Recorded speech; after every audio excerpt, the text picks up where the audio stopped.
Gunung Ciremai, gunung tertinggi di Jawa Barat, menyimpan banyak cerita misteri dan legenda yang menarik bagi masyarakat. Beberapa cerita mistis yang populer di Gunung Ciremai antara lain kisah Nyi Linggi, legenda Nini Pelet, suara gamelan misterius, dan larangan air seni tidak boleh mengenai tanah. Kisah-kisah mistis Gunung Ciremai. 1.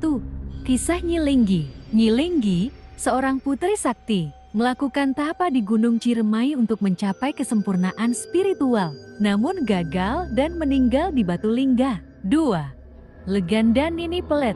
Gunung Ciremai dianggap sebagai kerajaan Nini Pelet, seorang tokoh sakti yang dikenal dalam dunia percintaan.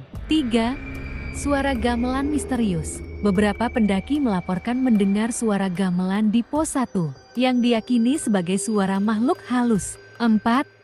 Larangan air seni tidak boleh mengenai tanah. Masyarakat setempat percaya bahwa membuang air seni langsung ke tanah di Gunung Ciremai dapat mendatangkan musibah, sehingga menggunakan wadah untuk menampungnya. Fakta dan tradisi. Gunung Ciremai memiliki nilai sakral bagi masyarakat Sunda. Terbukti dari banyaknya situs megalitik dan praktik spiritual yang dilakukan di sekitarnya. Sunan Gunung Jati, salah satu anggota Wali Songo, diyakini pernah melakukan perjalanan spiritual ke Gunung Ciremai.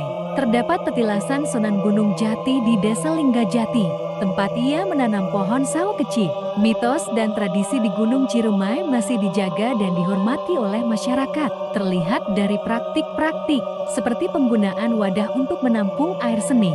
Mari kita ulas misteri di Gunung Ciremai satu persatu.